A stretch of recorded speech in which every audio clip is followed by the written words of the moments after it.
Olá, sejam bem-vindos ao JR Mundo. O governo peruano decretou estado de emergência sanitária no país devido ao aumento nos casos da síndrome de Guillain-Barré. Só no primeiro semestre foram 182 ocorrências. E para falar mais sobre este assunto, nós conversamos com a médica neurologista do Hospital Moriá, a doutora Keila Narimatsu. Doutora, seja bem-vinda ao nosso programa. Olá, muito obrigada pelo convite e é um tema muito importante. Com certeza a gente tem bastante coisa para conversar, Sim. doutora. Mas antes da nossa conversa, vale lembrar que toda quinta-feira, a partir das 7h30 da noite, tem um episódio novo do JR Mundo nas plataformas digitais da Record TV. Tem ainda o formato em podcast, no aplicativo da sua preferência. Doutora, que doença é essa? Que história é essa de síndrome de Guillain-Barré? Pois é, o nome ele chama tão atenção, É. né? Mas a síndrome de Guillain-Barré já é conhecida há muito tempo por nós neurologistas e é uma doença autoimune. É uma doença em que o próprio organismo, após contato com uma infecção bacteriana ou viral, ela desenvolve anticorpos, né, que são os nossos soldados de defesa, que por um acaso eles começam a atacar de forma errada e eles vão atacar o sistema nervoso periférico, os nervos que são responsáveis pela movimentação e comandam os órgãos do nosso corpo. Doutora, quando que a síndrome de Guillain-Barré aparece? A síndrome de Guillain-Barré é sempre uma doença pós-infecciosa.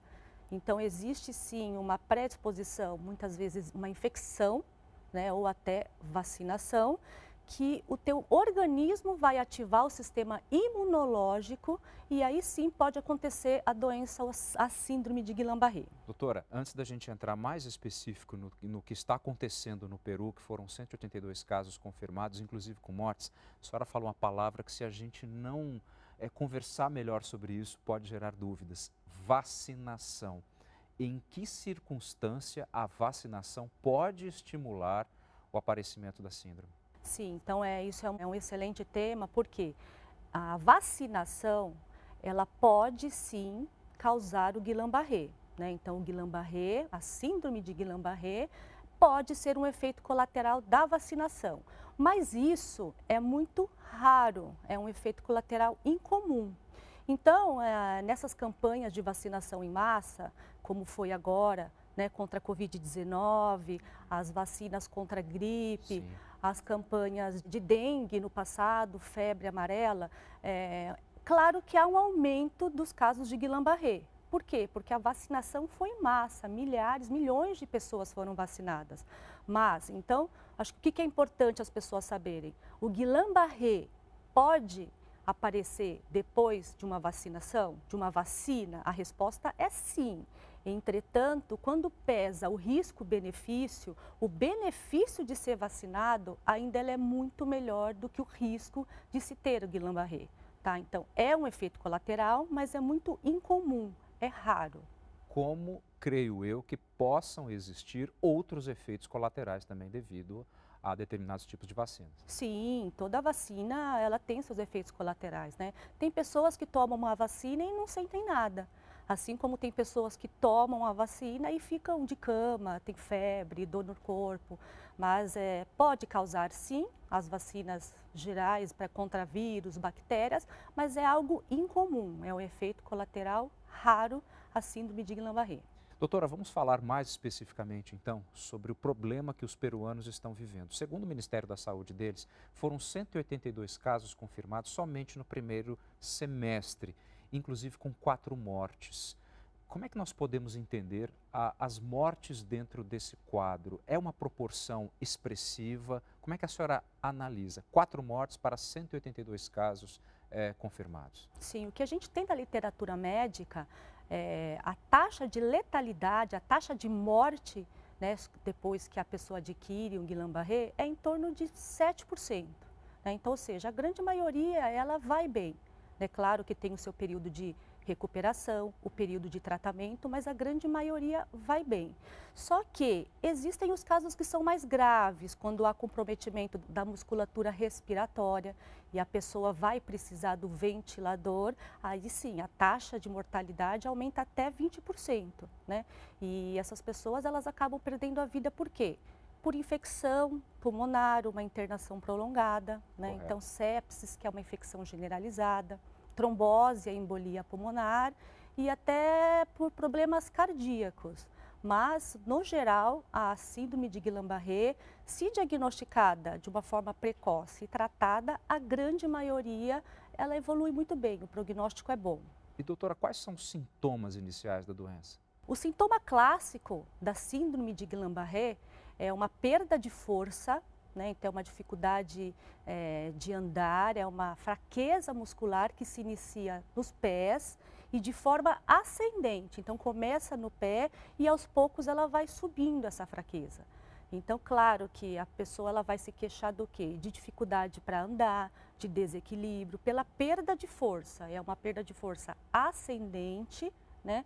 E claro que pode ter manifestações sensitivas, como formigamento, queimação, dor. Mas o clássico é uma perda de força com a característica ascendente. Ela sobe essa fraqueza, podendo até parar a musculatura respiratória, paralisia facial. Doutora, os peruanos tiveram muito aumento, na verdade, nos casos de dengue. Houve uma ascensão, digamos assim, muito expressiva. A senhora vê uma possível relação do aumento nos casos de dengue também com o aumento nos casos de Guillain-Barré? Sim, com certeza, uma das causas é o aumento. Eu sei que o Peru está passando por uma epidemia de dengue e aumentando os casos infecciosos da dengue, por exemplo, a chance de desenvolver uma síndrome pós-infecciosa, que é o Guillain-Barré, sim, tem total coerência. Justamente porque o corpo, na tentativa de se defender, acaba se atrapalhando, mais ou menos isso? É isso mesmo. Então, a doença autoimune é isso, é uma síndrome pós-infecciosa. Então, eu pego uma infecção, é muito comum uma infecção respiratória ou uma diarreia, né? Então, tem até uma bactéria que ela é mais comum causar a diarreia e uma síndrome de Guillain-Barré, que ela chama Campylobacter jejuni. Depois que a pessoa tem a infecção, depois de alguns dias, até algumas semanas, começa a fraqueza, essa fraqueza ascendente. Por isso que quando existe a suspeita, a história é muito importante. É mesmo? A história, porque a gente sempre vai perguntar, você ficou gripado, você teve febre, teve diarreia alguns dias, algumas semanas antes? Então, no caso da dengue, se a pessoa tem dengue e depois de alguns dias, algumas poucas semanas, começa a ter uma dificuldade para andar, uma fraqueza, sim, é necessário que procure uma ajuda médica o mais rápido possível. O diagnóstico é complicado, doutora? É possível de se fazer, por exemplo, tudo bem que o nosso programa está focado na questão dos peruanos, né? Mas é possível, trazendo essa questão da fronteira para cá, fazer um diagnóstico, por exemplo, numa unidade básica de saúde? É interessante é que a fraqueza ela é ascendente, né? Então a história é muito importante e no exame neurológico básico, né, o que a gente percebe? Que existe uma perda de força e no exame que nós utilizamos aquele martelo de Babinski, os reflexos estão ausentes. É mesmo? Então isso é praticamente uma pós-infecção, isso já alerta todos os médicos sobre Guillain-Barré. Claro que daí sim é necessário coletar o líquor, né? Então, o líquor vem uma característica muito importante no líquor, que é o número de células normais e a proteína muito elevada. Né? Então, o quadro clínico, a história e a coleta do líquor, isso já fecha praticamente o diagnóstico de Guillain-Barré. Doutora, no Peru, o governo anunciou a compra de imunoglobulina. Eu gostaria de fazer duas perguntas para a senhora. Primeiramente, o que é, mais especificamente, a imunoglobulina e como é que é feito esse tratamento? A imunoglobulina, ela é um anticorpo, né? E com certeza há dois tipos de tratamento para o Guillain-Barré. Um deles é utilizado a imunoglobulina, que são anticorpos que eu posso dizer que vão bloquear esses anticorpos, esses soldados de defesas que estão um pouco atrapalhados. Né? Então, a imunoglobulina, com esse objetivo, ela é dada pela veia, ela é via infusional e com o objetivo de bloquear esses soldados de defesas que estão atrapalhados. E a outra forma de se tratar o Guillain-Barré é através da plasmaférese. Então, é uma máquina muito semelhante a uma máquina de hemodiálise. Correto. E o sangue ele é filtrado para tirar esses anticorpos que estão erroneamente atacando o próprio organismo. Como que a senhora classifica o tratamento? Ele é complexo?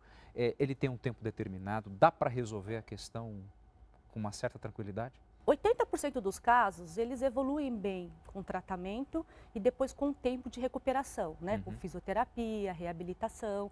Claro que se o diagnóstico for precoce, né? Se a limitação funcional, se a fraqueza ela não é tão grave, a grande maioria ela evolui bem, né? Mas claro que tem aqueles pacientes que evoluem muito mal. Então, seja pelo Guillain-Barré ser mais grave, né? Tem uma evolução muito rápida, acometendo a musculatura respiratória, eles são mais graves. Então, muitas vezes é feito sim a imunoglobulina, algumas vezes faz os 2 tipos de tratamentos, né? Muitas vezes não sequenciais, depois de um tempo faz os 2 tipos de terapia para tentar melhorar o paciente. Então, depende muito do quando é diagnosticado e da forma que esse paciente está. Doutora, quando a gente fala de uma doença que está num país, de um problema, melhor dizendo, que está num país tão próximo ao nosso, é natural que pensemos, será que esse negócio vem para cá?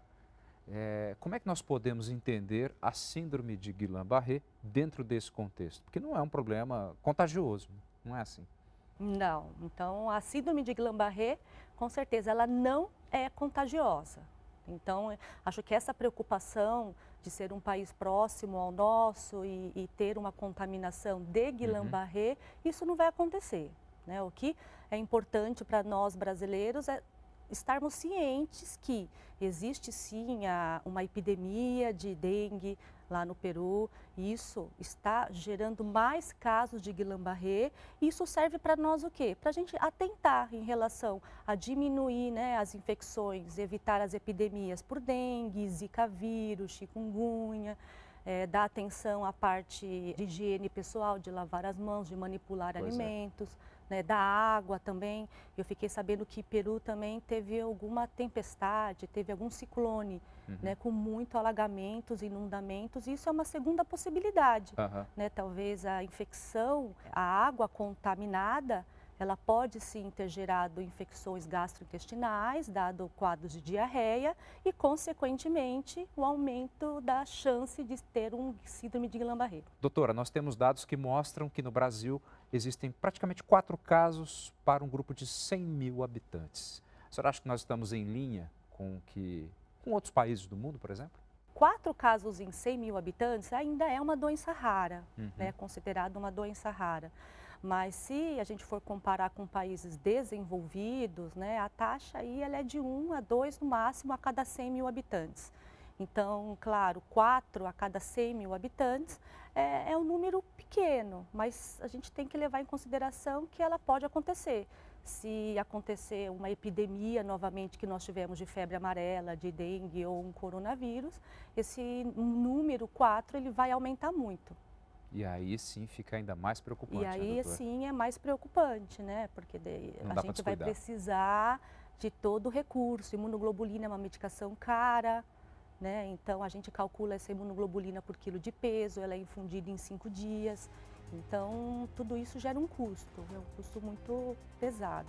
Doutora, quando nós pensamos, por exemplo, em que a síndrome de Guillain-Barré costuma estar atrelada a certas infecções, por exemplo, como dengue, chikungunya, infelizmente o Brasil não é um grande exemplo, não só para o mundo, mas talvez para alguns outros vizinhos.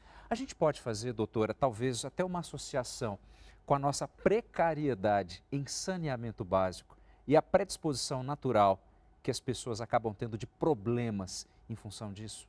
Sim, é total relação, né?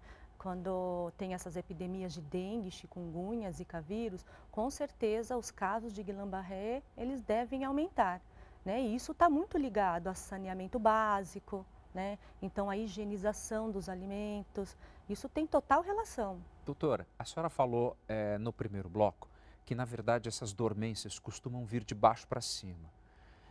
A gente também não pode pensar que qualquer dormência da mão, por exemplo, já pode ser, de certa forma, um indício, um sintoma. Não é bem assim, né? Aquela dormência Não. meio incômoda do braço, da mão, para que ninguém fique meio desesperado aí. Não, acho que a gente pode considerar que uma dormência, né, que é uma dormência persistente, né, que dura horas ou mais de 24 horas, já é um alerta não só para Guillain-Barré, mas um formigamento persistente por mais de 24 horas, ou então formigamento com uma piora mais rápida, acho que sim, esse é necessário um atendimento médico, né?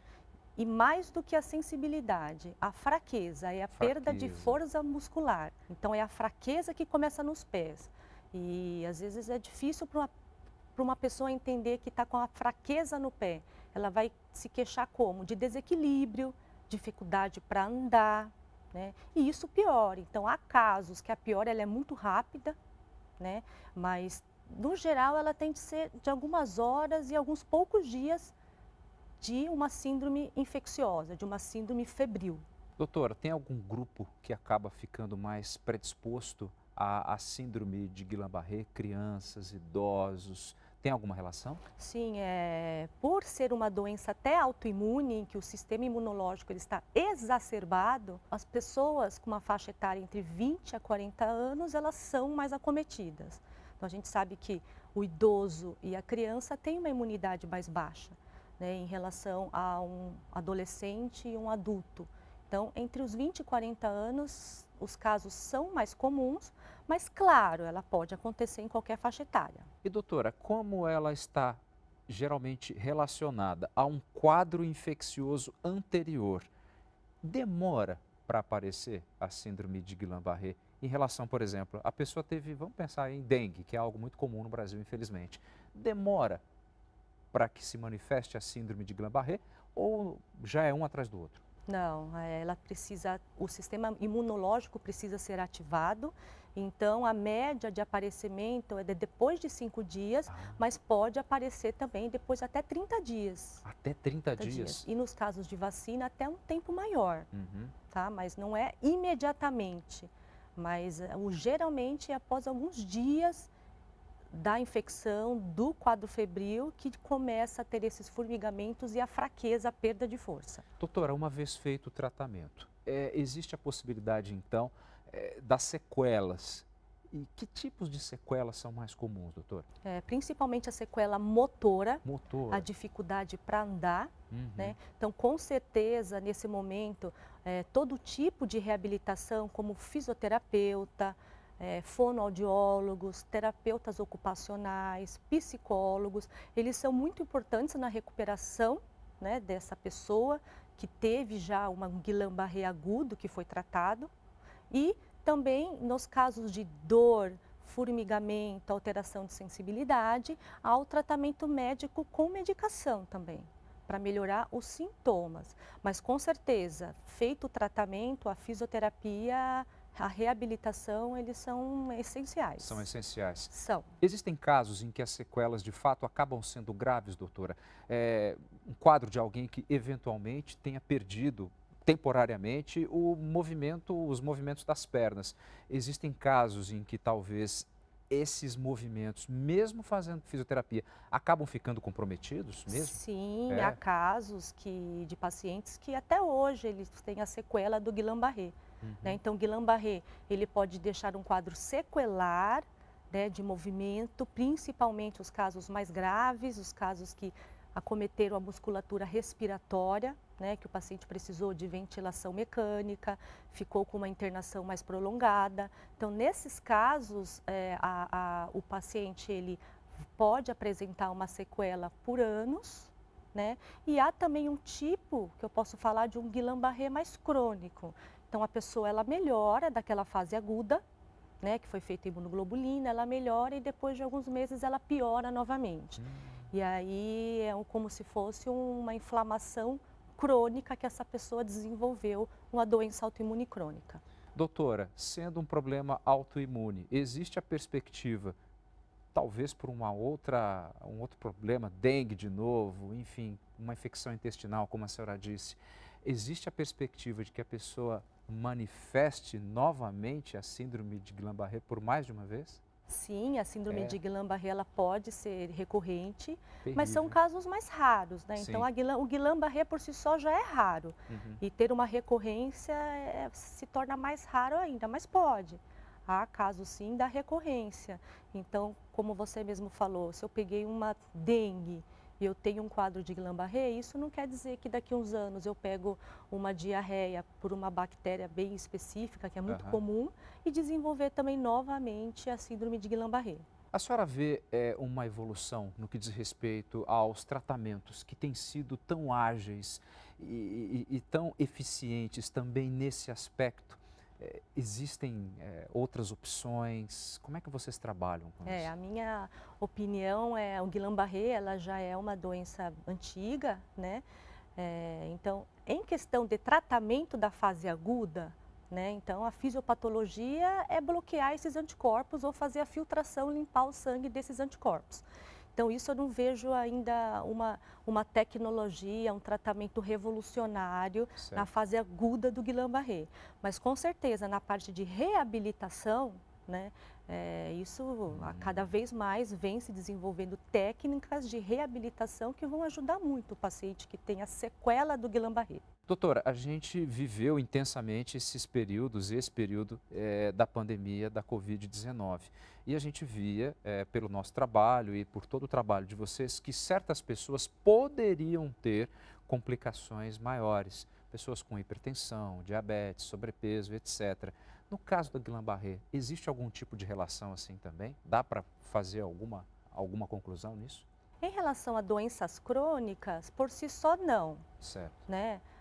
Claro que uma pessoa com diabetes, que tem uma imunidade aí, né, predispõe à infecção, ela pode pegar infecções com mais frequência, né?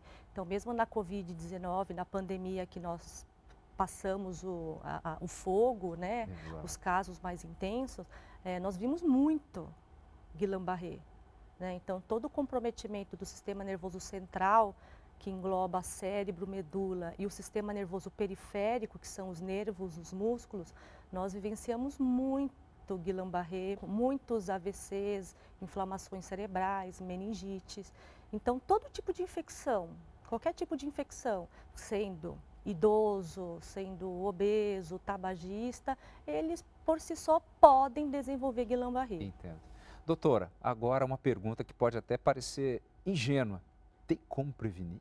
A prevenção, que eu diria, seria uma prevenção no sentido que nós conversamos, então sobre a higienização, né, as questões sanitárias, né, a água que a gente ingere, o que a gente come, que tem que estar muito bem manipulado, né, até o leite, né, então é muito comum o Guillain-Barré acontecer após uma infecção pelo leite, né, mas a gente sabe que o processo de pasteurização, que é baixar a temperatura do leite, é justamente para evitar que não tenha o leite contaminado com um tipo de bactéria que pode causar o Guillain-Barré. Então, a forma de prevenção do Guillain-Barré seria nesse sentido, a evitar que a gente tenha alguma infecção bacteriana, uma infecção viral. É a boa saúde de uma maneira geral. É a boa geral. saúde, mas nunca a gente pode falar de prevenção de não tomar a vacina.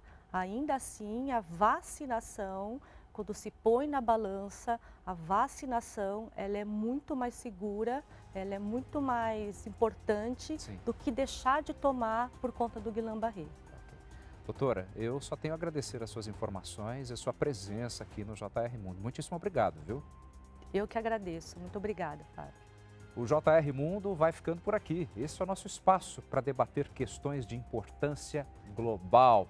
E olha só, toda quinta-feira, a partir das 7h30 da noite, tem um episódio novo do JR Mundo nas plataformas digitais da Record TV. Tem ainda o formato em podcast no aplicativo da sua preferência. Muitíssimo obrigado pela sua atenção e até o próximo programa.